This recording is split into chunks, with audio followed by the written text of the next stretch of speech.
We're gonna do the same with that engine over there. Set it to top dead center. Compression, and then we'll have this marked. We'll put that on there, make sure the marks stay there, and then we know that they're both timed to the same phase of the engine, and we won't have to do anything crazy. That'll save us a lot of work. Now, another way we can do it, and what we're gonna have to do, since there's no marks on this crankshaft pulley or the timing cover, we can't do it that way. Another way that we can do it is, same thing, we'll bring it to top dead center, watch the screwdriver at the top of its travel, but then what we're gonna do is we're gonna have to take a bore scope, like a little camera on a wire, put it into that spark plug hole, and what we're gonna look for are these valves here. We've got intake and exhaust valves right there, right?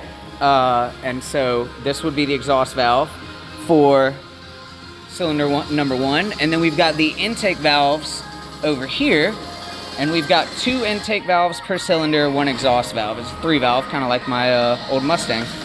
And so what we'll do is when we bring it to top dead center, we'll look at these valves, and we want to make sure that all the valves are closed, and that tells us that we're on the compression stroke, because compression is when the piston comes up, the valves are closed, compresses the fuel and air mixture in there, spark plug ignites, it explodes, pushes it back down, that's the power stroke, turns the crankshaft, engine makes power, car moves, vroom vroom.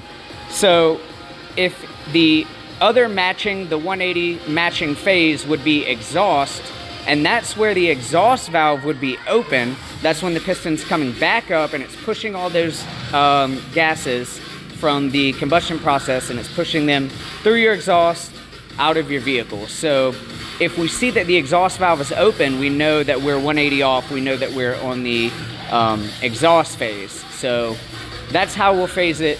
That's how we'll know. We're gonna have to look at the valves and make sure they're closed, and that'll tell us that we are on the compression stroke, screwdriver all the way out, and that'll tell us that we're top dead center. So that's the method that we're gonna have to use to time it this time.